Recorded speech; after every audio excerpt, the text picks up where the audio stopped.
কিছু গায়ে না দিয়ে মানে? শুভ্র থতমত খেয়ে যায় এমন প্রশ্নে, তাও ঠান্ডা মাথায় বলে। খালি বারান্দায় বসেছিল, কোনো জ্যাকেট চাদর কিছু নেয়নি। শ্রাবণ চোখ ছোট ছোট করে বলে। তুই কিভাবে জানলি? আর সারা তো রুমে কেন? শুভ্র এবার বিরক্ত হলো, তাও কিছু বলল না, শুধু বলল, আমার বউ আমার রুমে থাকবে না তো তোর রুমে থাকবে গাধা? বলেই শুভ্র রুমে চলে যায়। এদিকে শ্রাবণ রাগে ফেটে পড়ছে, চোখগুলো মুহূর্তেই রক্তিম আভা ধারণ করলো। শ্রাবণ আর কিছু না বলে নিজের রুমে চলে গেল। বর্তমানে ফারুক তালুকদারের কথা শুনে শ্রাবণ রেগে উঠে চলে যায় ড্রয়িং রুম থেকে। সে কল্পনাও করতে পারে নাই তার মামা তার আশায় এমনভাবে পানি ঢেলে দিবে। সে ভেবেছিল অন্তত সারা আর শুভ্রকে আলাদা করতে পারবে, কিন্তু না পারল। তার মামা ছেলে হারানোর ভয়ে একসাথে থাকার পারমিশন দিয়ে দিয়েছে। শ্রাবণ জানে শুভ্র সারার সাথে কোনো খারাপ কিছু করবে না, এটা তার বিশ্বাস, কারণ শুভ্র এমন না। কিন্তু সারা আর শুভ্রকে একসাথে থাকার কথা শুনে মাথা গরম হয়ে গেছে শ্রাবণের। শ্রাবণ বুঝতে পেরেছে শুভ্র সারাকে ভালোবাসতে শুরু করেছে, কিন্তু সারা তো ছোট আর সে শুধু শ্রাবণ। এই তো কিছুক্ষণ আগেই তার মামা বলল শুভ্রকে উদ্দেশ্য করে, শুভ্র, তোমার শেষ কথা কি? মানে? মানে হলো আর কিছু কি বলবা তুমি? না আব্বু। ফারুক তালুকদার এবার সারার দিকে তাকিয়ে বলল, সারা মামুনি, তুমি কি চাও? শুভ্রর সাথে থাকবা নাকি না? তোমার কথায় আমি সিদ্ধান্ত নিব। এদিকে সারা লজ্জায় মাটি ফাঁক করে দিতে ইচ্ছা করছে। এত মানুষের সামনে কিভাবে বলবে সে শুভ্রের সাথে থাকতে চায়? সারাকে চুপ থাকতে দেখে শ্রাবণ মহা খুশি। সে জানে সারা সবার সামনে কিছু বলবে না, মেয়েটা একটু বেশি লাজুক। সারাকে চুপ থাকতে দেখে ফারুক তালুকদার আবার বলে ওঠে, কি হলো মামুনি, বলো। এবার শুভ্র বলে ওঠে, মাফ করে দিও আব্বু আমাকে। সারা কি বলবে না বলবে সেটা আমার জানা দরকার না। আমার সারাকে লাগবে, সাথে ওরও কেউ। আর স্যার ওর আম্মু হয়েই থাকবে। ওর মতামত আমি চাইনি, ওর প্রতি এটা আমার অধিকার। ও মানলেও হ্যাঁ, আর না মানলেও হ্যাঁ, আমার সাথেই এক রুমেই থাকা লাগবে। কি নির্লজ্জর মতো কথা বলছো শুভ্র তুমি? যদি নিজের স্ত্রী সন্তানকে নিজের কাছে রাখতে নির্লজ্জ উপাধি পাই, তবে আমি শুভ্র হাজারবার নির্লজ্জ হতে রাজি। শুভ্রের কথা শুনে সবাই অবাক। এ কোন শুভ্রকে দেখছে সবাই? শুভ্র তো কখনো কারো মুখের উপর কথা বলেনি, তাহলে আজ কিভাবে কি হচ্ছে? শ্রাবণ কিছু বলতে উদ্যক্ত হলে ফারুক তালুকদার হাতের ইশারায় তাকে থামিয়ে দেয়। ফারুক তালুকদার মনে করে শ্রাবণ সারাকে নিজের বোন মনে করে, তাই শুভ্রের থেকে আলাদা করতে চায়। বয়স অল্প যেহেতু, তাই তিনিও শ্রাবণের কথা শুনেন। কিন্তু আজ শুভ্রের ব্যবহারে যতটুকু না অবাক হয়েছে তার বেশি মনে মনে খুশি হয়েছে। ফারুক তালুকদার বেশ গম্ভীর কণ্ঠে বলে ওঠে, শুভ্রর মা, ওদের ব্যাগ গুছিয়ে দাও, ওরা চলে যাবে এখান থেকে। আমি এমন অপদার্থ ছেলে আমার বাড়িতে রাখবো না, যে গুরুজনদের সম্মান করে না, বাবা চাচার মুখের উপরে কথা বলে। ফারুক তালুকদারের কথা শুনে সবাই আরো অবাক হয়। শুভ্রের ভাবাবেগ বোঝা গেল না। যে ছেলের ঠোঁটে সবসময় হাসি লেগে থাকে, সেই ছেলের নাক মুখ খুব সব লাল বর্ণের, বোঝাই যাচ্ছে প্রচণ্ড রেগে আছে। মিসেস আনিতা আর মিসেস সুমনা আজকে উঠলেন, সাথে আনিস তালুকদারও। শ্রাবণও ভ্রু কুঁচকালো। সারা ভয় পেয়ে গেল, বুঝতে আর বাকি রইল না এই পরিবারটাও তার পোড়ামুখী ভাগ্য থেকে হারিয়ে যেতে চলছে। সারার চোখ দিয়ে গড়িয়ে পড়ল নোনা জল। ফারুক তালুকদার সেদিকে তাকিয়ে শুভ্রের উদ্দেশ্যে বলে উঠলেন, শুভ্র, এখনই তোমরা ঢাকা চলে যাবে আর এই বাড়িতে আসবে না। আমি তোমার মতো ছেলে চাই না, গুছিয়ে বেরিয়ে যাও। শুভ্রের ভাবাবেগ হলো না, সে শান্ত কণ্ঠে বলে উঠল, ওকে আব্বু, আপনি যা বলবেন। এই বলে সারার হাত ধরতেই সারা জোরে ফুপিয়ে কেঁদে ওঠে। সাথে সাথে শুভ্রের হাত ছাড়িয়ে ফারুক তালুকদারের পা জড়িয়ে বসে কান্না করতে শুরু করে। আকস্মিক আক্রমণে ফারুক তালুকদার একটু ভোরকে যান, তবে সে জানতো এমনটাই হবে। ফারুক তালুকদার সারার দিকে তাকে মাথায় হাত বুলিয়ে বলে, কি হয়েছে মামুনি? পা ধরতে নেই, ছাড়ো। সারা ছাড়ে না, আরো জোরে জড়িয়ে ধরে। শুভ্র দূর থেকে শান্ত কণ্ঠে বলে ওঠে, স্যারা, আব্বুকে ছেড়ে চলে আসো, আমরা ঢাকা ব্যাক করব। সব কিছু গোছাতে হবে। সারা এবার জোরে কেঁদে ফেলে। মিসেস আনিতা ও সুমনার চোখে পানি চিকচিক করছে। সারা মেয়েটাকে খুব আপন মনে হয় তাদের। চলে যাবে শুনে খুব কষ্ট লাগছে, তবে ফারুক তালুকদার এর মুখের উপর কথা বলার মতো সাহস তাদের নেই। আনিস তালুকদার সারার মাথায় হাত রেখে বলেন, যাও মা শুভ্র অপেক্ষা করছে। এদিকে সারার চোখের পানি দেখে শ্রাবণের পায়ের রক্ত মাথায় উঠে গেছে। পারছে না শুভ্রকে কয়েকটা থাপ্পড় দিতে। ফারুক তালুকদার এবার শান্ত কণ্ঠে বলে ওঠে, সারা মামুনি যাও, ও তোমাকে ভালো রাখবে। এখানে থাকলে আলাদা থাকবা। ওরুকে বেশি পাচ্ছ না। ঢাকা যাও, সব পাবে। দেরি করো না। শুভ্র সারাকে নিয়ে যাও। কথাটা বেশ জোরেই বলে ওঠে ফারুক তালুকদার। সারা এবার ফারুক তালুকদারের পা আরো জোরে জড়িয়ে ধরে কান্না করতে করতে বলে, বাবাই প্লিজ এমন করবেন না। আমি খুব একা হয়ে যাব বাবাই। বাবাই আপনি আমাকে মেয়ে মনে করেন, মেয়েকে দূরে সরিয়ে দিতে পারবেন আপনি? বাবাই আমি কখনো বাবা মায়ের ভাই বোনের আদর পাইনি, আপনাদের এখানে এসে পেয়েছি আমি। প্লিজ এভাবে চলে যেতে বলবেন না। আমি ছোট থেকে খুব অবহেলা পেয়েছি। আপনাদের ভালোবাসা পেয়ে আমি ভালোবাসার লোভী হয়ে গিয়েছি বাবাই। আপনাদের ছেড়ে আমি থাকতে পারবো না বাবাই। সারার কথা শুনে সবার মন খারাপ হয়ে গেল নিমেষেই। শুভ্ররও মনটা খারাপ লাগছে, কি করবে বুঝতে পারছে না সে। মিসেস সুমনার চোখ বেয়ে পানি পড়ছে, চোখ এড়ায়নি কারো। শ্রাবণ বেশ খুশি যে সারা যেতে চায় না। সারাকে সবাই আপন ভেবে নিয়েছে। ফারুক তালুকদার এবার বেশ কঠিনভাবে সারাকে নিজের পা থেকে ছাড়িয়ে বেশ কঠিন রাগী স্বরে শুভ্রকে হুঙ্কার দিয়ে উঠলেন। বাড়ির সবাই রীতিমতো বুঝে গেছে আজ কি হতে চলছে। শ্রাবণের চোখ হাসছে, বোঝা যাচ্ছে সে খুশি। সারা ফারুক তালুকদারের পা আরো জোরে জড়িয়ে ধরে কেঁপে কেঁপে উঠছে। ফারুক তালুকদার শুভ্রকে বললেন বেশ রাগী কণ্ঠে, তোমার সাহস দেখে আমি অবাক না হয়ে পারি নাই শুভ্র। তুমি আমার মুখের উপরে কথা বলছো, আবার আমার কাছ থেকে আমার মেয়ে আর নাতনিকে নিয়ে যেতে চাইছো। ফারুক তালুকদারের এহেন কথায় শুভ্র ভেবাচাকা খেয়ে গেল। সাথে সবাই অবাক হয়ে যাচ্ছে। শুভ্র নিচু কণ্ঠে বলে ওঠে, কিছু বললেন আব্বু? না, কিছু বলে নাই। আমার মেয়ে নাতনিকে রেখে তুমি ঢাকা যেতে পারো, কেউ আটকাবে না। বেশ কঠিন কণ্ঠে বলে ওঠেন ফারুক তালুকদার। আব্বু আপনি কি বলছেন বুঝছেন? আমি ওদের জন্য ঢাকা ফিরবো, ওদের একসাথে চাই আমার। শুভ্র শান্ত কণ্ঠে বলে। সবাই শুধু মুখ চাওয়াচাওয়ি করছে, কি হচ্ছে বুঝতে পারছে না। হঠাৎ ফারুক তালুকদার হেসে ওঠে জোরে। এতে সবাই আরো অবাক। বেশি অবাক হয় শুভ্র শ্রাবণ। বড় কোনো কারণ ছাড়া তারা ফারুক তালুকদারকে হাসতে দেখে নাই। ফারুক তালুকদার হেসে সারাকে পা থেকে ছাড়িয়ে নিজের পাশে বসায়। তারপর হেসে শুভ্রকে বলে, আমি কখনো আশা করি নাই আমার ছেলে এতটা ভালোবাসবে এই ছোট্ট মেয়েকে। আর আমি এটা চেয়েছি সব সময়। আর আজকে সব কিছুই তোমাদের পরীক্ষা নিলাম। দেখলাম তুমি সারা মামুনিকে ভালোবাসো কি না, আর সারা মামুনি আমাদের নিজের পরিবার মনে করে ভালোবাসে কি। বলেই আবার হেসে ওঠেন ফারুক তালুকদার। সাথে আনিস তালুকদারও। তিনি জানতেন তার ভাই কোনো ভুল সিদ্ধান্ত নিবে না। এদিকে শ্রাবণের চোয়াল শক্ত হয়ে গেল নিমিষেই। ফারুক তালুকদার এবার মিসেস আনিতার উদ্দেশ্যে বলে ওঠে, শুভ্রর মা, সারা যখন ফ্রি থাকবে ওরুকে সারার কাছে রাখবা। সারার পড়ার সময় বাদে ওরু সারার কাছে থাকবে, আর রাতে ওরু তোমার কাছে থাকবে। সারা মামুনি বড় হোক তখন নিও। এখন ওরুর জন্য সারাটা জেগে পড়াশোনার ক্ষতি হোক চাই না। মিসেস আনিতাও সম্মতি জানালেন। শুভ্র খুশি হলো বেশ। শ্রাবণের চোখ মুখ গাঢ় লাল বর্ণের ধারণ করেছে। গম্ভীর পুরুষ আরো গম্ভীর হয়ে গেল। শ্রাবণ বেশ আশা নিয়ে ফারুক তালুকদারকে বলে ওঠে, তাহলে কি সারা শুভ্র একসাথে থাকবে মামা? শ্রাবণের কথায় সবাই বেশ চমকায়। এতক্ষণ পর শ্রাবণ মুখ ফুটে কিছু বলল। শুভ্র ভ্রু কুঁচকে শ্রাবণের দিকে তাকালো। শ্রাবণ জানে তার মামা শুভ্র আর সারাকে একসাথে এখন থাকতে দিবে না, কিন্তু তার আশায় 2 বালতি পানি ঢেলে দিয়ে ফারুক তালুকদার বলে ওঠে, শুভ্র, সারা সব জিনিস তোমার রুমে নিয়ে যাও, নিচের রুম থেকে। আজ থেকে সে তোমার কাছে থাকবে, তবে একটা শর্ত। এবার শ্রাবণ রেগে যায় খুব। 1 সেকেন্ডও দেরি না করে ফটাফট করে ত্যাগ করে ড্রয়িং রুম। তার শরীর রাগে জ্বলে যাচ্ছে। কেউ বুঝলো না শ্রাবণের রাগের কারণ। শুভ্র বেশ অবাক, তার ভাইয়ের আবার কি হলো।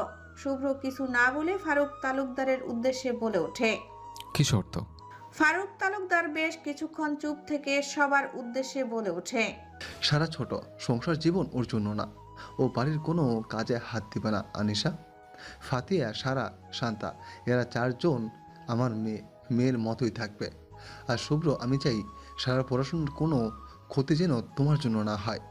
বলেই উঠে চলে গেলেন ফারুক তালুকদার, সাথে পিছে পিছে গেল আনিস তালুকদার। শুভ্র বেশ বুঝলো তার বাবা কি ইঙ্গিত করছে, তাও কিছু না বলে যে যার কাজে চলে গেল। সারাকে নিয়ে শুভ্র রুমে চলে এলো। অরু এখনো ঘুমাচ্ছে, তাই আর তাকে নিয়ে এলো না। পরন্ত দুপুর, সূর্য মাঝ আকাশে, শীতের সূর্যের তাপ মিষ্টি। কলেজ থেকে বেরিয়ে ফুটপাত দিয়ে হেঁটে চলছে ফাতিহা। ঠিক তার পাশেই বাইক নিয়ে অল্প অল্প করে আগাচ্ছে আর পর্যায়ক্রমে সরি বলে যাচ্ছে একটা ছেলে। ফাতিহার মুখ দেখে বোঝা যাচ্ছে সে খুব বিরক্ত। ফাতিহা হাঁটার গতি বাড়ালো। ছেলেটি বাইকটা এক সাইডে রেখে ফাতিহার পিছু ধরল। এক চিকন গলির সামনে আসতেই ছেলেটি ফাতিহাকে ধরে টেনে গলির ভেতরে ঢুকে ফাতিহাকে দেওয়ালের সাথে চেপে ধরে বেশ কঠিন স্বরে বলে ওঠে। সমস্যা কি তোমার? বললাম না ভুল হয়ে গেছে। জ্যাম ছিল ইয়ার, বুঝো না কেন? জ্যাম ছিল? তাহলে একটা মেয়েকে নিয়ে কফি শপে কে বসেছিল মিস্টার রিহান মোল্লা? ও আমার কাজিন, আমার থেকে 5 বছরের বড়, আমার আপন চাচাতো বোন, বিশ্বাস করো। তাহলে জ্যামের নাটক করলেন কেন আপনি? রিহানের এবার নিজের মাথার চুল নিজেরই ছিঁড়তে ইচ্ছা করছে। এ মেয়ে এত পেঁচায় কেন? রিহান কয়েক মাস হলো বিদেশ থেকে পড়াশোনা শেষ করে এসেছে। সেখানে সে চাকরিও করে, বিয়ে করে সেখানে সেটেল হবে। রিহানের সাথে ফেসবুকে পরিচয়ে আরও 7 মাস আগে থেকেই। ধীরে ধীরে কথা বলতে বলতে এক বন্ধুত্ব তৈরি হয়। তারপর এক সময় তাদের বন্ধুত্বে প্রেমে পরিণত হয়েছে। কিন্তু রিহান ফাতিহার মন বোঝে না, কারণ রিহানের জীবনে প্রথম নারী ফাতিহা, যে প্রণয়ের শিকল দ্বারা আবদ্ধ করেছে রিহানকে। রিহানকে চুপ থাকতে দেখে ফাতিহা বলে ওঠে। কি ব্যাপার, কি ভাবছেন? কিভাবে টুপি পরাবে? আপনার সাথে কথা নেই আমার, সরেন এখান থেকে। আর বুঝো তো, ও আমার বোন, ও বিবাহিত। আচ্ছা চলো দেখা করাই। হবু ননদের লগে দেখা করবো তো, চলো। না লাগবে না, সরেন, বাসায় যাব। ভাইয়া আপু চিন্তা করবে। কেউ চিন্তা করবে না, তুমি চলো, বাইকে বসো, আমি দেখা করিয়ে আনি। আমি চাই না তুমি আমাকে এসব কারণে সন্দেহ করো। ছাড়েন আমায়। রিহান ফাতিহাকে একদম নিজের সাথে মিশিয়ে ফেলে। রিহানের নিঃশ্বাস ফাতিহার মুখে আছড়ে পড়ছে। ফাতিহা চোখ বন্ধ করে শুকনো ঢোক গিলল। ফাতিহা কাঁপা কাঁপা কণ্ঠে বলে উঠল। কি করছেন? সরেন, রাস্তায় পাশে। রিহান মুস্কি হাসি দিয়ে ফাতিহার মুখে ফু দিল। ফাতিহা কেঁপে উঠল।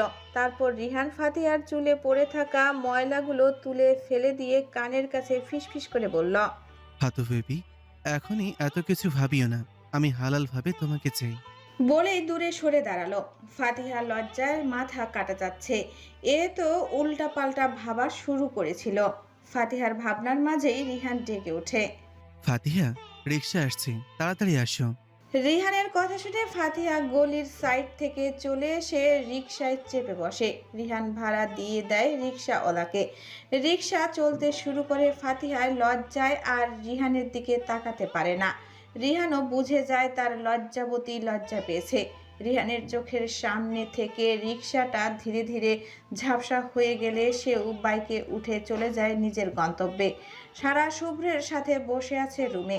সামনে তার মামা বাড়ি থেকে দিয়ে দেওয়া সেই ব্যাগ দুটো। এত দিন খুলে দেখা হয়নি। কি কি দিয়েছে সে জানে, সব বাদ দেওয়া জিনিসই দিয়েছে। তবুও নিজের ছোটবেলার স্মৃতি আঁকড়ে রাখার জন্য ব্যাগ দুটো খুলছে। শুভ্র চেয়েছিল ফেলে দিতে, তবে সারা ফেলে নাই। প্রথম ব্যাগটা খুলে সাবধানে সারা খুলল। খুলতেই বেশ অবাক হলো শুভ্র। পাশ থেকে অবাক হয়ে জিজ্ঞাসা করল। এটা কি? জানি না ভালোবাসা কি, শুধুমাত্র 4 অক্ষরের নাম নাকি এর পিছনে আছে এক রহস্য। ভালোবাসা মানুষকে এত কাঁদায় কেন? একটু মন খুলে হাসিয়ে আবার দুঃখের সাগরে ভাসিয়ে দেয়। পরন্ত বিকেল, শ্রাবণ ছাদের কর্নারে দোলনায় বসে নিজের ডায়েরিতে লিখলো নিজের মনে জমিয়ে রাখা কথাগুলো। শ্রাবণ জানে না একটা বিবাহিত মেয়েকে সে কিভাবে ভালোবেসে ফেললো, তার রুচি কিভাবে এত খারাপ হলো। কিন্তু শ্রাবণ যে নিরুপায়। তার হৃদয় গহীনে ছোট্ট করে ফুটে উঠেছে সারা নামক মিষ্টি একটা ফুল। তবে চাইলেই তাকে আর আপন করে নিতে পারবে না শ্রাবণ। ভালোবাসলেই কি আপন করে নিতে হবে নাকি? দূর থেকেও ভালোবাসা যায়। আজ ফারুক তালুকদার যখন সারাকে বলেছিল সে শুভ্রের সাথে থাকতে চায় কিনা, তখন সারার উত্তর হ্যাঁ ছিল। শ্রাবণ তখনই বুঝতে পেরেছে সারার হৃদয়ে শুভ্রর জায়গা পেয়েছে। শ্রাবণের চোখ বেয়ে পড়ে এক ফোঁটা নোনা জল। হ্যাঁ, শ্রাবণ কাঁদছে। কেন কাঁদছে? সারাকে না পাওয়ার জন্য নাকি অন্য কোনো কারণ? হুট করে কান্নার মাঝেই শ্রাবণ রহস্যমাখা হাসি দিয়ে বিড়বিড় করে বলে ওঠে, রাত্রি, তোমাকে আমি রাতের মতোই কালো অন্ধকার জীবন থেকে ঘুরিয়ে আনবো। ভালোবেসে ফেলেছি তোমায়, তোমাকে আমার করেই ছাড়বো।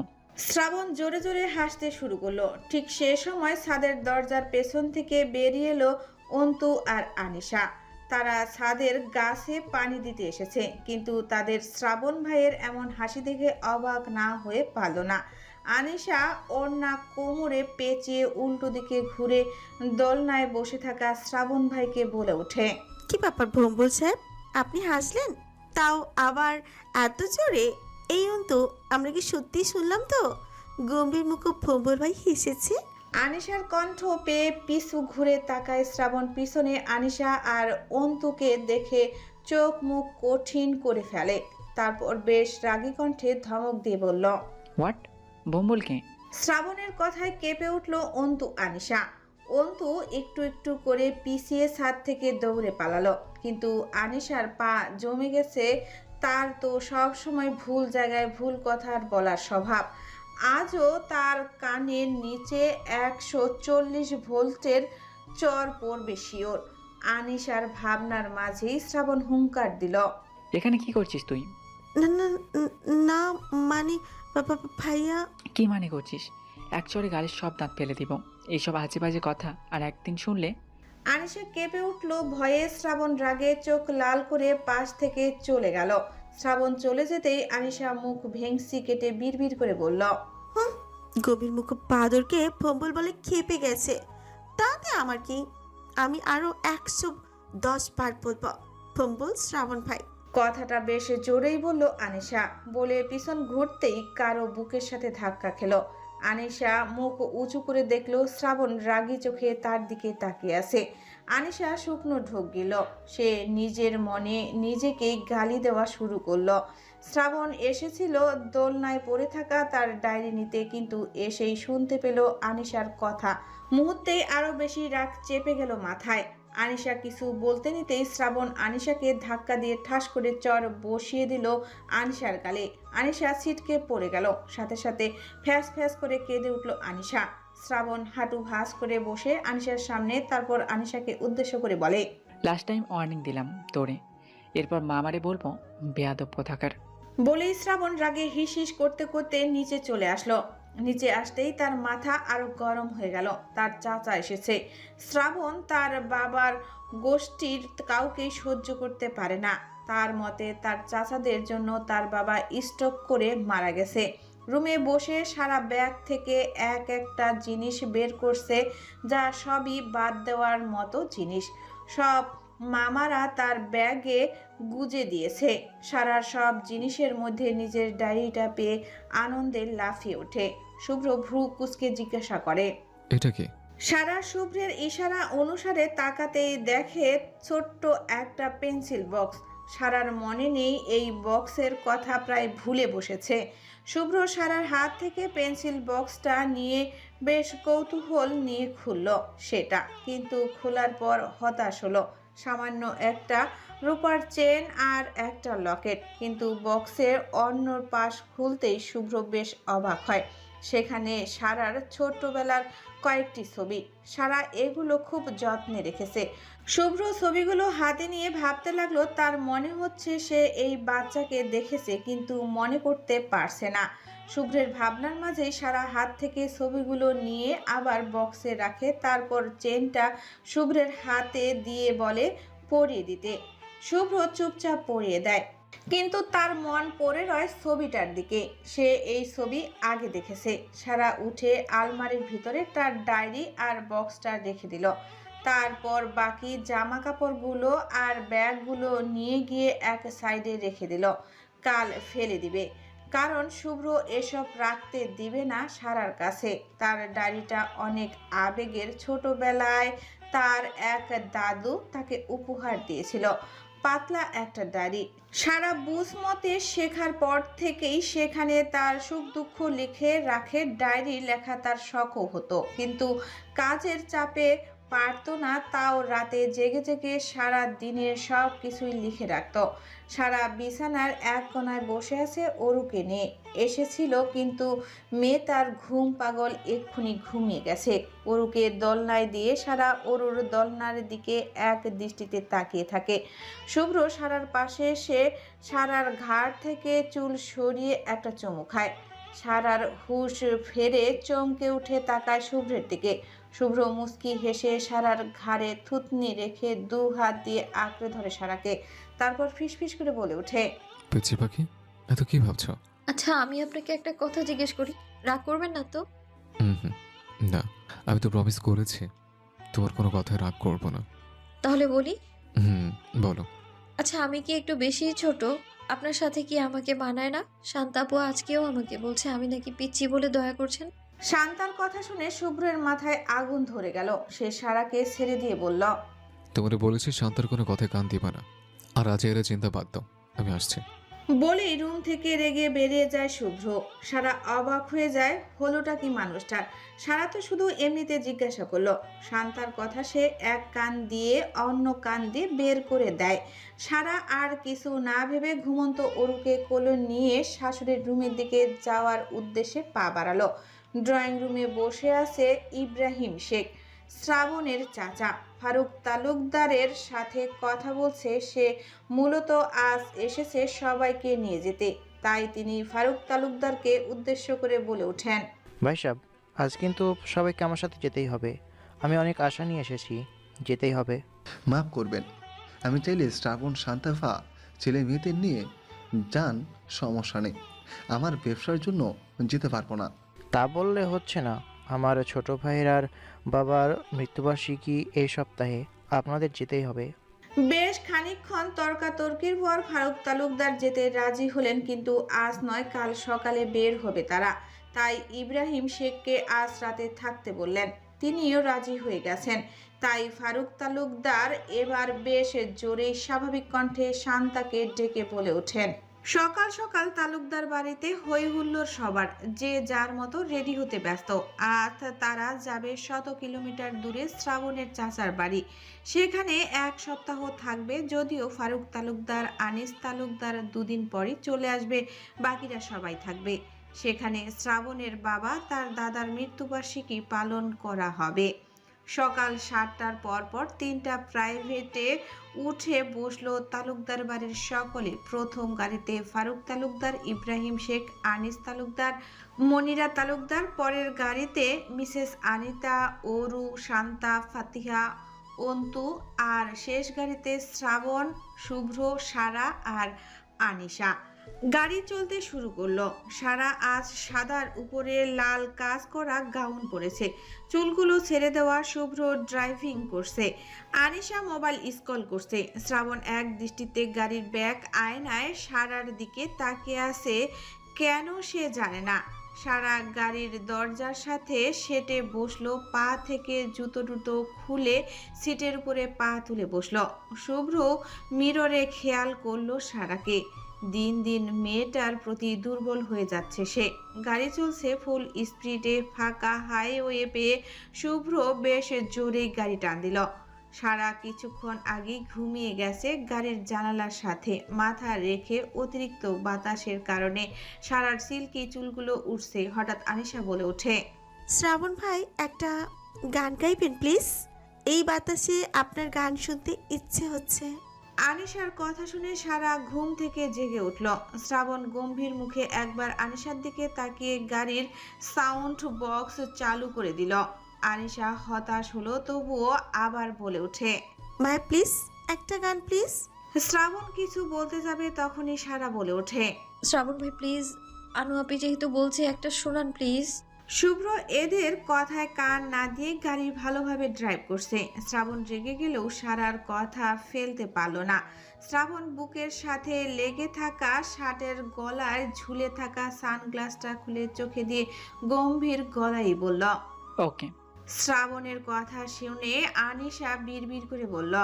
হালা ভম্বল কথা শোনার আগেই ধমক দেয়, তারপর কাজ করে। আনিশার কথা শুনে শ্রাবণ পিছু ফিরে আনিশার দিকে তাকিয়ে বলে। কিছু বললি? কই না তো। শুভ্র এবার হেসে বলে ওঠে। আরে শ্রাবণ বাদ দে, পিচ্ছে মানুষ কি না কি বলছে। শ্রাবণ কিছু বলতে যাবে তার আগেই সারা বলে ওঠে। ভাই এসব বাদ দিয়ে প্লিজ একটা গান শোনান। স্যাড নাকি হ্যাপি? সারা বেশ কিছুক্ষণ ভেবে বলল স্যাড গান শুনবে সে। শুভ্র ভ্রু কুঁচকে বলল। আজ হ্যাপি দিনে স্যাড গান শুনবা? সারা ভেংসি কেটে বলে। ভাইয়ার গাওয়া হয়ে গেলে আপনি হ্যাপি গান গাইবেন, দেখবো কে জিতে। শুভ্র হাসলো। সে জানে তার আট পাগল বউ কখন কি বলে জানে না।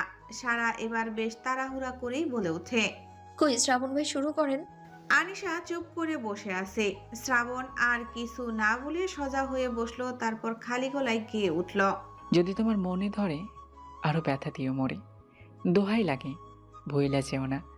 হায় রে, যদি তোমার মনে ধরে আরো ব্যথা দিও মরে, দোহাই লাগে ভুইলা যেও না। একদিন আইবা, একদিন আই পারে, সেই দিন আইসা আমার পাইবা না। একদিন আইবা তুমি আই পারে, সেদিন আইসা আমায় পাইবা না। শ্রাবণ থামলো। সারা ভ্রু কুচকে জিজ্ঞাসা করলো। ভাইয়া একটা সত্যি কথা বলবেন? শ্রাবণ ভ্রু কুচকে পিছনে ফিরে সারার দিকে তাকালো। তার মাঝেই সারাকে পরোক্ষ করে নিল। চুলগুলো এলোমেলো, চুলের ক্লিপ ঝুলে আছে। শ্রাবণ ভ্রু কুচকে জিজ্ঞাসা করলো। কি? আসলে ভাইয়া আপনি কি আগে প্রেম করেছিলেন?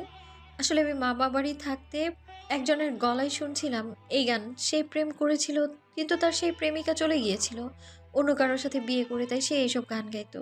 বিশ্বাস করো সারা, আমিও এই প্রশ্ন করতাম। শ্রাবণ ভাইকে ছ্যাঁকা কি ব্যাকা হয়ে গেল? আনিশা রসিকতার কণ্ঠে বলে ওঠে। শুভ্র খুক খুক করে কেসে ওঠে। শ্রাবণ সারার দিকে একবার তাকিয়ে ভ্রু কুচকে তাকায়। রাত 10টা ছুঁই ছুঁই। শুভ্রদের গাড়ি এসে থামলো শ্রাবণের চাচার বাড়ি বা তার পৈতৃক নিবাসে। বাড়ির নাম শেখ বাড়ি। একতলা, চারিপাশ কাঠের বেড়া দিয়ে বাড়ির আশেপাশে ঘেরা। শ্রাবণের চাচা বাড়ি বাংলাদেশের অন্যতম সুন্দর ও উন্নত যশোর জেলায় অবস্থিত। শুভ্রদের গাড়ি পরপর বাড়ির ভেতরে ঢুকে গেল। শুভ্ররা গাড়ি থেকে নামতেই চোখে পড়ল একতলা বিশিষ্ট বাড়িটি। শুভ্র আগেও এসেছে, শুধু সারাই এই প্রথম এসেছে। সবাই বাড়ির ভেতরে প্রবেশ করলো। সেখানে শ্রাবণের চাচি হাফিজা বেগম আর শ্রাবণের দু চাচাতো ভাই নাহিদ আর নাফিস সবাইকে স্বাগত জানালো। সবাইকে যার যার রুম দেখিয়ে দিল। যেহেতু বাড়িটা ছোট, তাই আনিশা, অরু আর সারাকে এক রুমে দিল, আর অন্য রুমে শান্তা, মিসেস মনিরা আর ফাতিহা, আর শুভ্র, শ্রাবণ আর অন্তুকে এক রুমে দেওয়া হলো।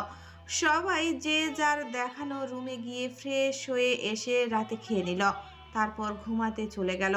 সারা রুমের দিকে যেতেই মিসেস আনিতা পেছন থেকে ডেকে এসে বলল। সারা, অরু দাদু ভাইকে আমার কাছে দাও। এই শীতের রাতে বারবার উঠে, তোমার খাওয়ানো লাগবে না। সারা মুস্কি হাসি দিয়ে ঘর থেকে অরুকে নিয়ে এসে মিসেস আনিতার কোলে দিয়ে দিল। যাও মা, ঘুমিয়ে পড়ো। জি মা, আপনিও যান। বলেই সারা রুমে চলে আসলো। সত্যি তার ঘুম আসছে। 10-12 ঘন্টা জার্নি করে সে ক্লান্ত। হঠাৎ তার মনে হলো শুভ্রের কথা। শুভ্র তো ড্রাইভিং করছে, তাহলে তার কি অবস্থা? নিশ্চয়ই হাত পা ব্যথা করছে, নিশ্চয়ই আজ ঘুমাতে পারবে না। সারার চিন্তায় সারা নিজেই লজ্জা পেল। সে একটু বেশি চিন্তা করে শুভ্রকে নিয়ে। সারা বিছানায় শুয়ে পড়ল। আনিশা কম্বলের মধ্যে মুড়ি দিয়ে মোবাইল দেখছে। সারা মোবাইল দেখতে ইচ্ছা করছে না, তাই ঘুমিয়ে পড়ল। রাত 12টা ছুঁই ছুঁই। হাতের সিগারেটের শেষ টান দিয়ে ফেলে দিয়ে পা দিয়ে পিষে নাক দিয়ে ধোয়া ছাড়ে শ্রাবণ। তারপর নাহিদের দিকে তাকিয়ে বলল। কি বলছি বুঝতে পারছিস? নাহিদ মাথা ঝাঁকালো, মানে সে বুঝেছে। নাহিদ ছোট থেকে শ্রাবণের পাগল। গুরু মনে করে একরকম। শ্রাবণ কিছুটা নাহিদের দিকে ঝুঁকে বলে ওঠে, সাবধান, শরীরে যেন স্পর্শ করবি না। Sis only my. তাই যা করবি শুধু ভুল বোঝানোর জন্যই। ঠিক আছে ভাই, আপনি চিন্তা করবেন না। কিন্তু কিন্তু আবার কি? মেয়েটাকে আগে তো কখনো দেখিনি। তুই চুপচাপ কাজ কর, করতে পারলে আনুলাকে তোর বিয়ে পাক্কা। সত্যি তো ভাই? আমার বিশ্বাস করিস না? অনেক করি। তাহলে কবে করব কাজটা? মামারা পরশু চলে যাবে, সেদিন রাতেই। আচ্ছা ভাই। শ্রাবণ আর কিছু বলল না। এখন তার শান্তাকে খুব দরকার।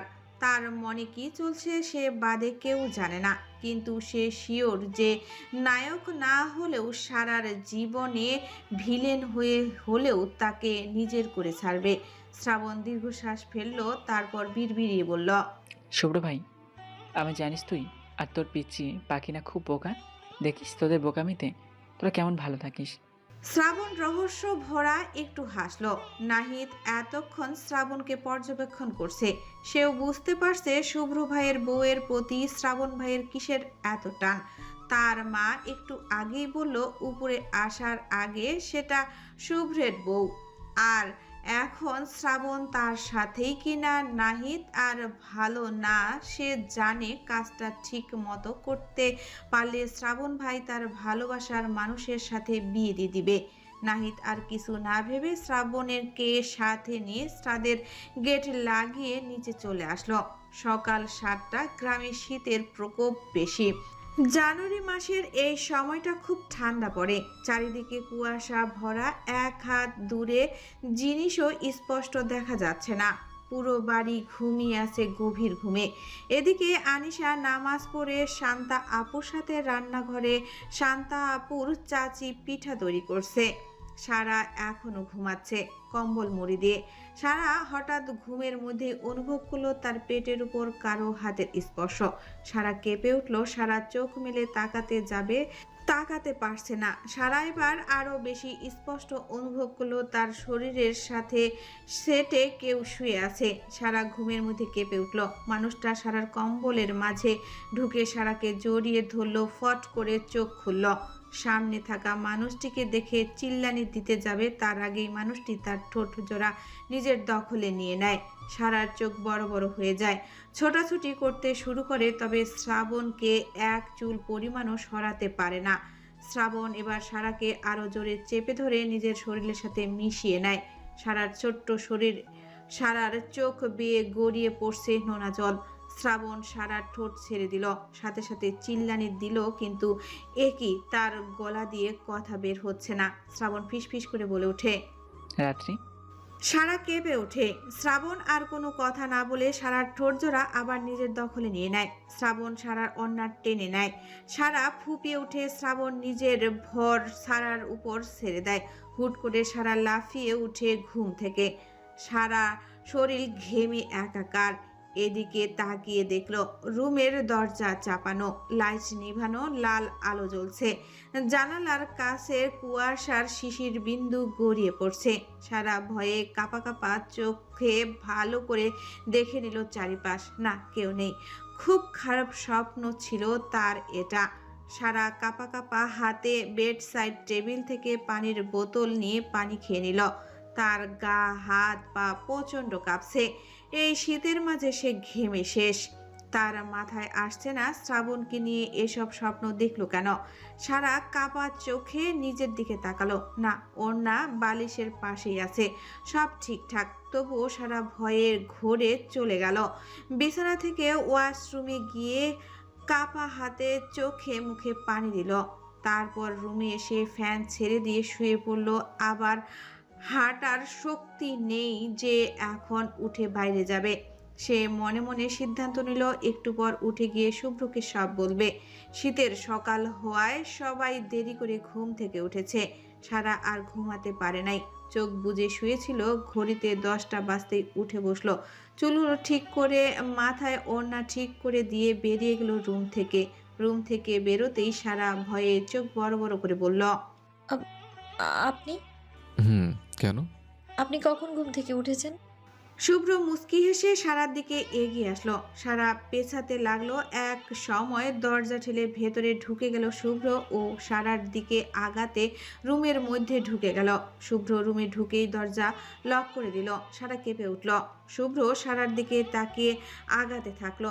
সারার পিঠ দেওয়ালে ঠেকতেই সারা চোখ মুখ খিচে বন্ধ করে নিল।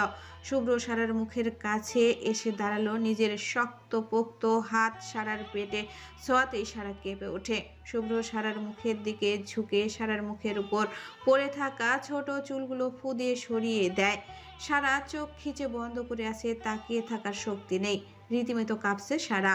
শুভ্র সারার কাঁপাকাঁপি দেখে মুচকি হাসলো, দূরে সরে গেল। তারপর নেশা লাগা কণ্ঠে বলে উঠল, পেঁচে পাখি ঘুরতে যাবে? এখানে নদী আছে, মাঠও আছে। শুভ্রের কথায় সারা পিটপিট করে চোখ খুলল। তাকিয়ে দেখলো শুভ্র এক দৃষ্টিতে তার দিকে তাকিয়ে আছে। বেমালুন স্বপ্নের কথা ভুলে গেল। সারা চোখ নামিয়ে নিল। তাকানোর শক্তি নেই তার আর। লজ্জায় গিলে ফেললো তাকে। ইস, কিভাবে ঠোঁট কামড়ে তাকিয়ে আছে তার দিকে। পেঁচে পাখি, চলেন। পেঁচে পাখি, চুল ঠিক করে চাদর নাও, বাইরে ঠান্ডা, রোদ উঠবে না আজ। আচ্ছা।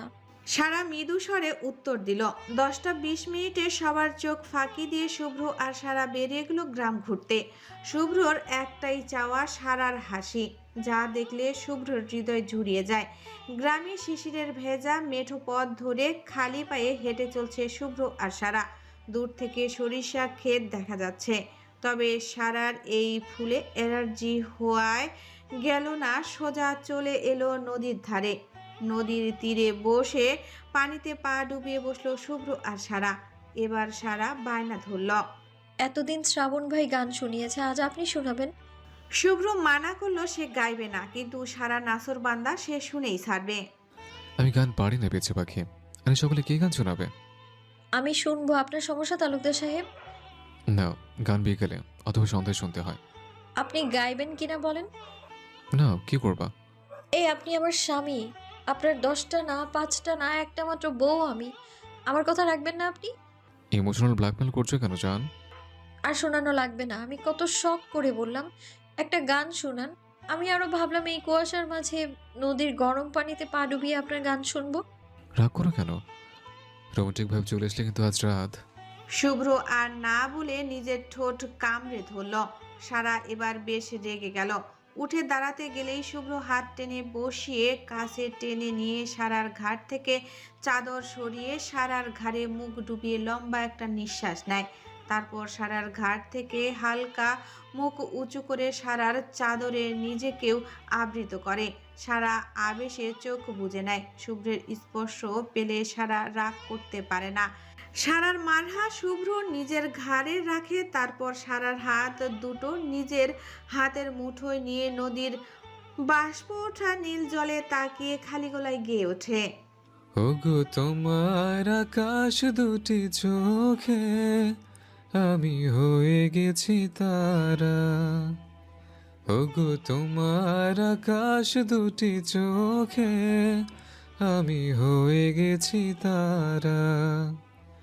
এই জীবন ছিল নদীর মতো গতিহারা, এই জীবন ছিল নদীর মতো গতিহারা দিশাহারা। ওগো তোমার আকাশ দুটি চোখে আমি হয়ে গেছি তারা।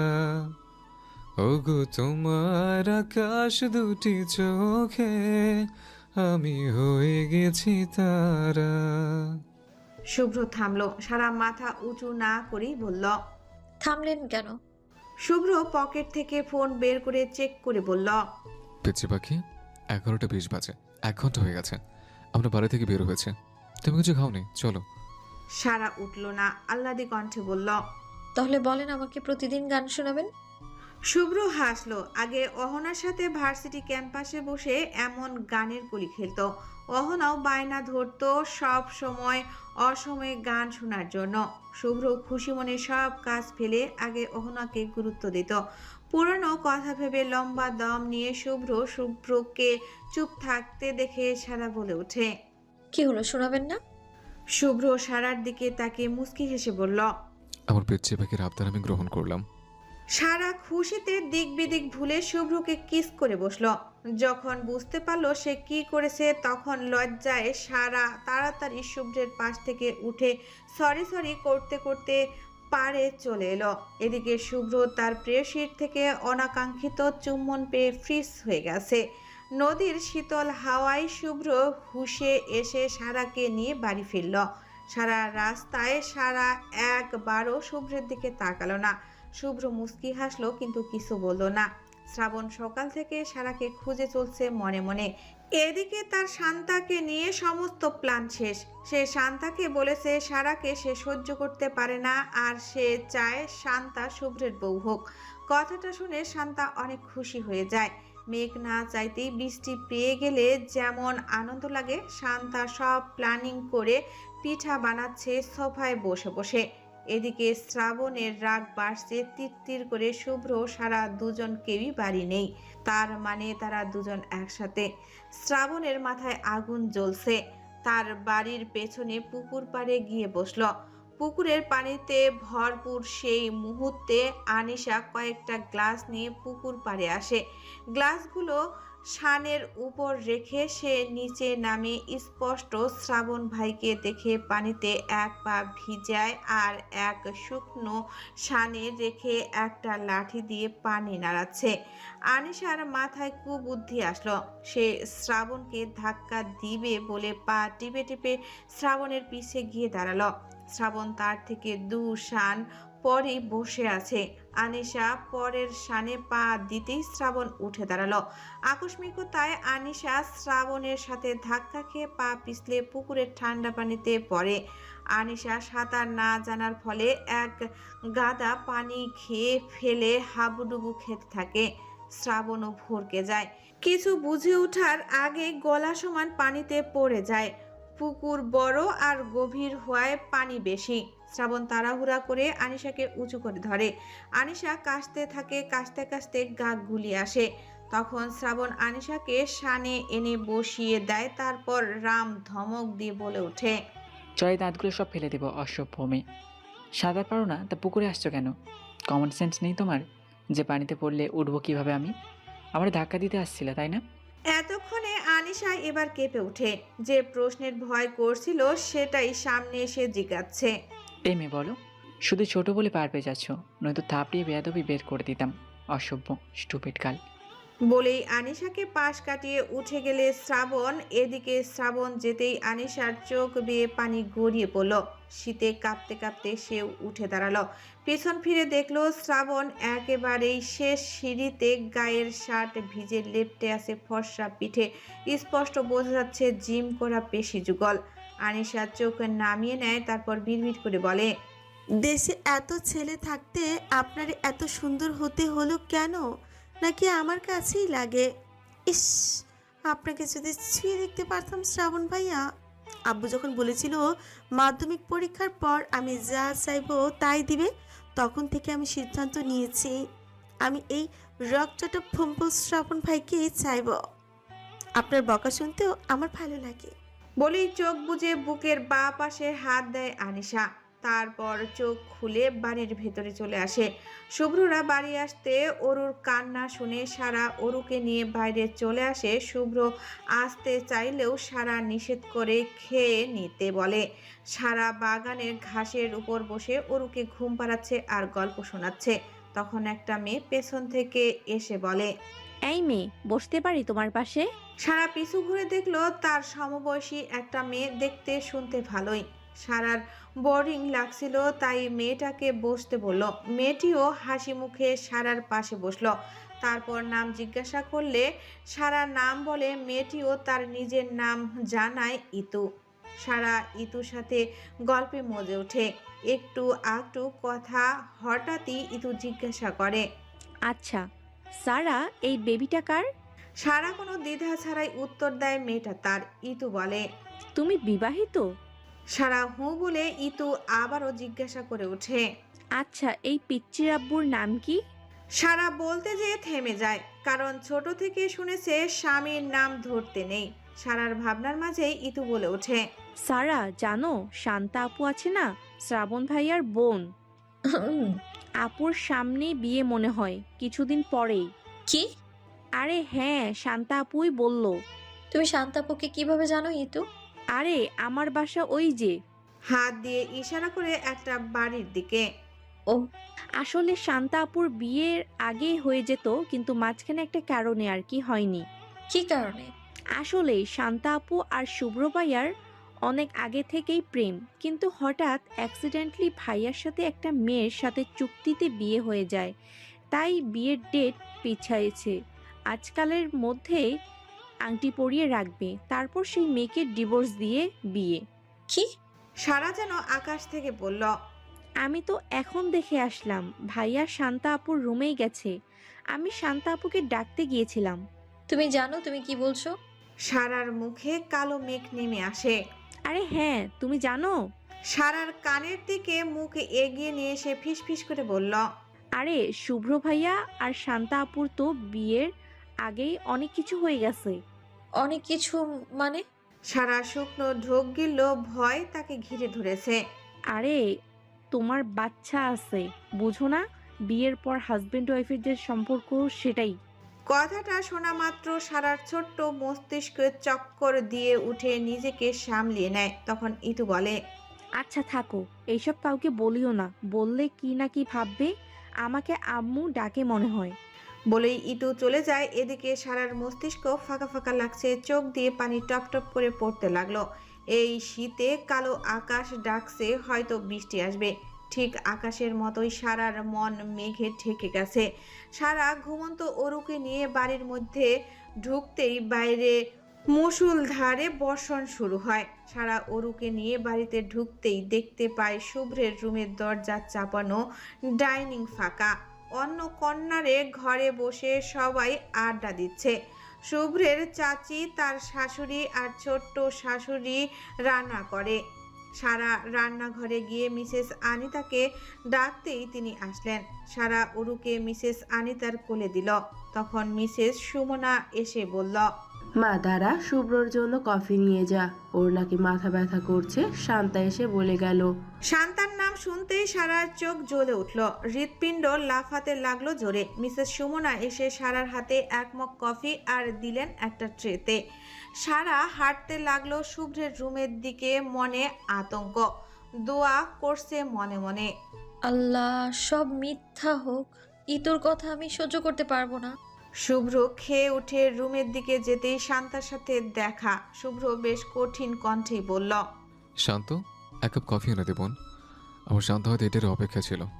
শান্তা তাড়াহুড়া করে নিচে চলে গেল কফি আনতে। শুভ্র কোনো দিকে না তাকিয়ে রুমে চলে গেল। বেশ কিছুক্ষণ পর শান্তা খালি হাতে, মুখ কালো করে, কাঁদতে কাঁদতে শুভ্রের রুমে ঢুকলো। শান্তা সিঁড়ি দিয়ে দেখলো সারা এদিকেই আসছে। সে তাড়াতাড়ি শুভ্রের রুমে ঢুকে গেল। শুভ্র শান্তাকে কাঁদতে দেখে উঠে দাঁড়িয়ে বলল, কি হয়েছে? সাথে সাথে শান্তা দৌড়ে গিয়ে শুভ্রকে জড়িয়ে ধরল। টাল সামলাতে না পেরে দুজনে উল্টে বিছানায় পড়ল। ঠিক সেই মুহূর্তেই সারা দরজা ঠেলে রুমে প্রবেশ করে। বিছানার দিকে তাকাতেই হাত থেকে কাপ পড়ে যায়। ঝনঝন শব্দে টুকরো টুকরো হয়ে যায় কাচের কাপটি। কিছু ভাঙ্গার শব্দে শুভ্র তাকাতেই দেখতে পায় নিস্তব্ধ সারাকে। এক মুহূর্ত দেরি না করে শান্তাকে জোরে ধাক্কা দিয়ে সরিয়ে উঠে বসে। শুভ্র কিছু বলার আগেই সারা শান্ত কণ্ঠে বলে ওঠে, শান্তাপু, আপনি এখানে কি করছেন? শান্তার চোখে পানি নিয়ে বলে উঠল, আমি তো এসেছিলাম এখানে। শান্তার বোকার মাঝেই সারা হাতে থাকা ট্রেটা ফেলে দিল মাটিতে। হাত দিয়ে দরজার সিটকানি লাগানো, চোখ গেল ব্যালকনিতে। নাহিদ মোবাইল নিয়ে লুকিয়ে ভিডিও করছে। সারা তাকালো, তারপর শান্তার দিকে তাকিয়ে বলল, কি হলো বলেন আপু, আমার স্বামীর ঘরে কি করছেন আপনি? শান্তা এবার কেঁদে দিল। সে জানে এখন নাটক শুরু করতে হবে, ভিডিও চলছে। শান্তা ফুপিয়ে উঠে বলে, আমি এই ঘরে আসতেই শুভ্র ভাই আমাকে জোর করে জড়িয়ে ধরে বিছানায় নিয়ে যায়, আমার সরলতার সুযোগ নিতে। শুভ্র রেগে গিয়ে শান্তার দিকে তাকাতেই সারা জোরে বলে ওঠে, মিস্টার শুভ্র তালুকদার, চুপচাপ বসুন। সারার মুখে নিজের নাম শুনে শুভ্র হা হয়ে যায়। এ কোন সারাকে দেখছে, চোখ লাল টকটকে এক প্রকার ফুঁসছে। সারা আবার বলে ওঠে, শান্তা আপু আর কি কি করেছে উনি? বিশ্বাস করো ও মিথ্যা বলছে। শান্তার দিকে তাকিয়ে এক ধমক দিয়ে বলে ওঠে, কুত্তার বাচ্চা কি বলছে সেসব? শান্তা ভরকে গেল, তবে ভিডিও চলছে ভেবে শুভ্রের হাত ধরে বলল, কি বলছেন শুভ্র ভাই? আপনি তো আমাকে ব্যবহার করেছেন এতদিন, আজকেও তো। শুভ্র ফুঁসে উঠল। শুভ্র কিছু বলার আগেই সারা এগিয়ে এসে শান্তার চুলের মুঠি ধরে ঠাস করে 4-5টা চর লাগায় শান্তার মুখে।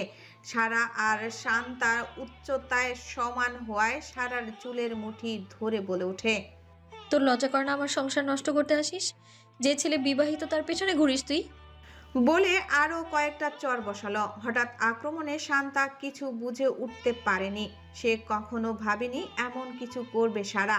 সারা ঠাস করে শান্তাকে ধাক্কা মেরে ফেলে দেয়।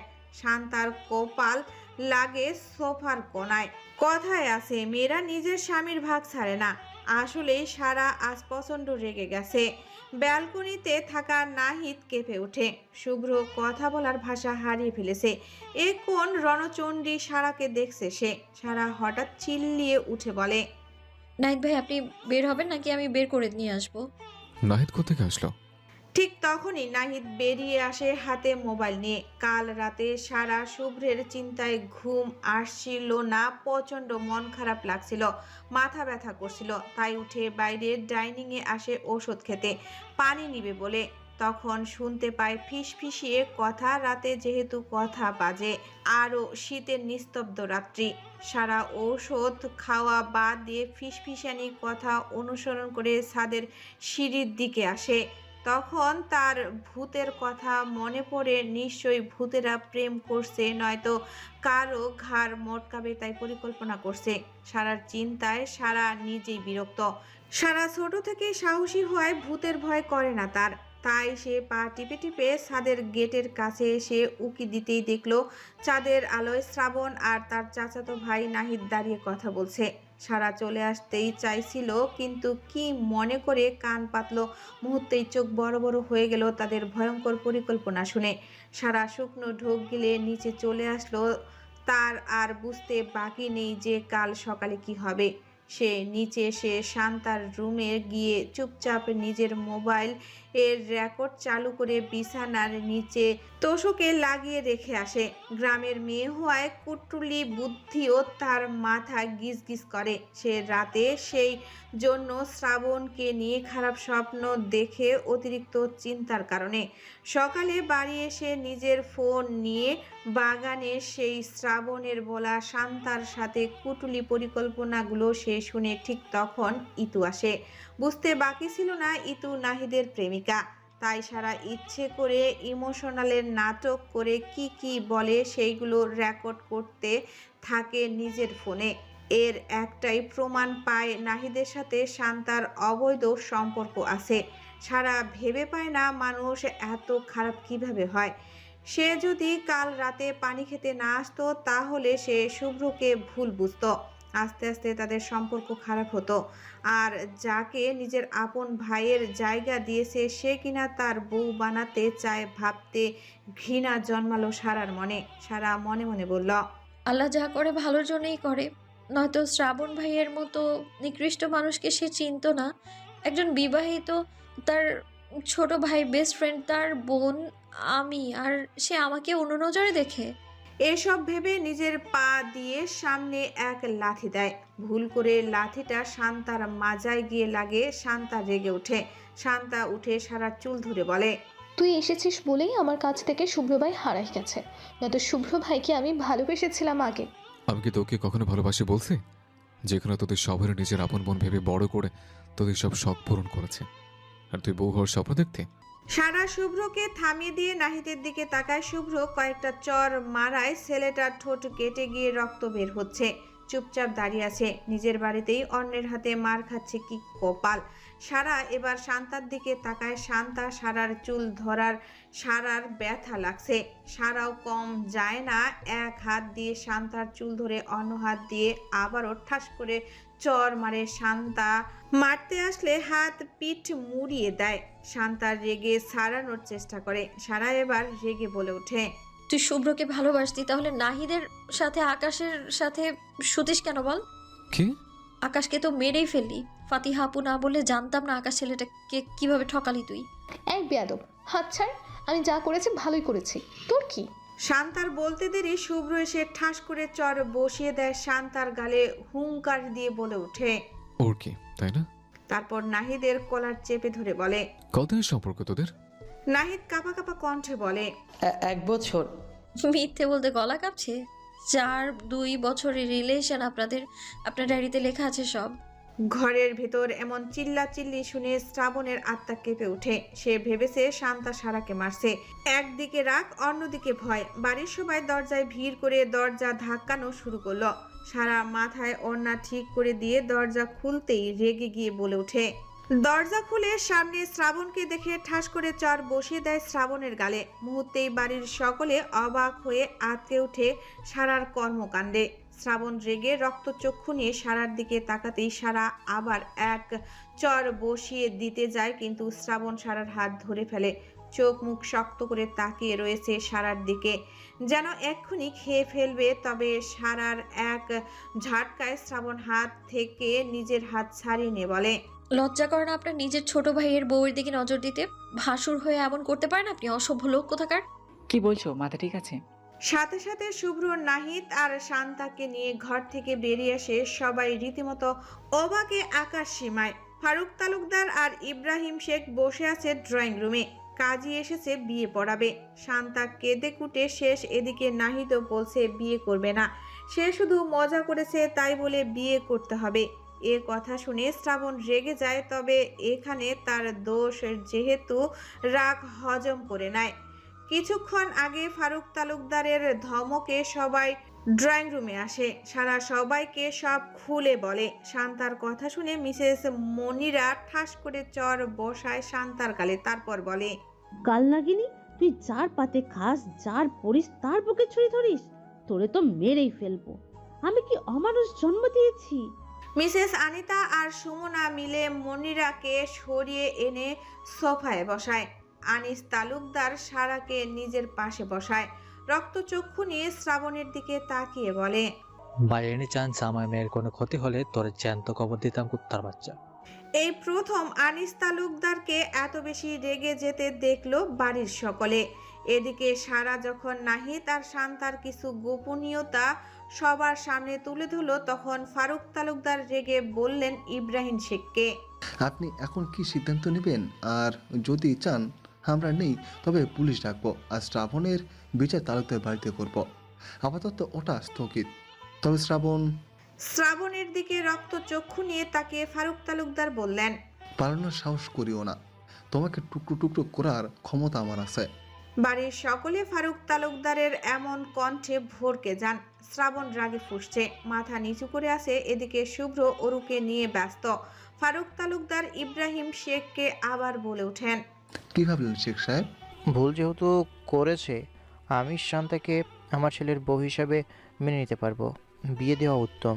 সাথে সাথে নাহিদ বলে ওঠে, ওর মতো বেশ্যাকে আমি কোনোদিনও বিয়ে করব না। নাহিদের কথাটা মুখ দিয়ে বেরোতে দেরি হলো। শ্রাবণ নাহিদের মুখ বরাবর ঘুষি দিতে দেরি হলো না। শ্রাবণ জোরে চিল্লিয়ে বলে উঠল, তুই তাহলে ওর সাথে জেনে শুনে নষ্টামি করলি কেন?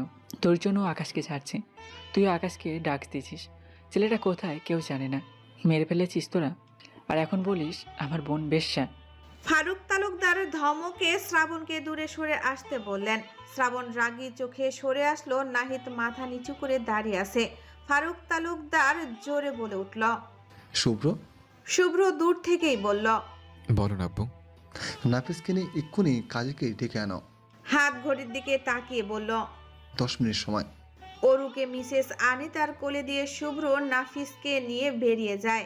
এবার ফারুক তালুকদার শ্রাবণের দিকে তাকিয়ে ঠান্ডা কণ্ঠে বলে, আকাশের সব ঘটনা খুলে বলো, আর কিছু লুকিয়ে বিপদ বাড়িও না। শ্রাবণ বেশ কিছুক্ষণ চুপ করে থাকলো। শান্তাকে মিসেস সুমনা ধরে রেখেছে। মেঝেতে বসে আছে নাহিদ। আনিস তালুকদারের ধমক খেয়ে শ্রাবণ বলে ওঠে, আপনারা জানেন অরুর মা অহনা আর শুভ্রর বউ ঠিক একইভাবে ধরতে গেলে আকাশ অহনার আপন ভাই, শুভ্র শালা। যেদিন প্রথম অহনাকে নিয়ে শুভ্র বাড়িতে আসে আমরা সবাই খুশি ছিলাম। পরে আমরা ঢাকা যাই, ঘুরি ওখানে সেখানে। সেখানে আকাশের সাথে পরিচয় হয় অহনার। 1 বছরে বড় পিটাপিটি। সেহেতু শুভ্র আর আমার সাথে বেশ ভালো বন্ধুত্ব তৈরি হয়। কিছু মাস যেতেই শুনি শান্তার প্রেম জমেছে। আমি বড় ভাই হিসেবে মেনে নিতে না পারলেও আকাশ ভালো আর প্রতিষ্ঠিত ছেলে বলা চলে। তার বাবার ব্যবসা ছিল, ফলে অল্প বয়সে পড়াশোনার পাশাপাশি বিজনেস সামলাতো। আকাশের সাথে শান্তা প্রেম যখন 7 মাসের, তখন আমাদের বন্ধুত্ব 1 বছরের বেশি। একদিন নাহিদ আমাদের ওখানে যায়, আর কিসে কী করে সম্পর্কে জড়িয়ে যায়। শান্তা রাজি না থাকলেও নাহিদ এক প্রকার রাজি করিয়েছে। যখন আকাশ এগুলো জানে, খুব রাগারাগি করে, আমাদের সাথেও বন্ধুত্ব বিচ্ছেদ করে। তখন অহনার মাধ্যমে আবার সব ঠিক করি। এটুকু বলে থামলো শ্রাবণ, জোরে একটা নিঃশ্বাস ফেলল। সবাই চেয়ে আছে শ্রাবণের দিকে। এ কি নতুন আর এক রহস্য? ফারুক তালুকদার গম্ভীর কণ্ঠে বলে। তারপর তখন শ্রাবণ শান্তার দিকে তাকিয়ে বলে,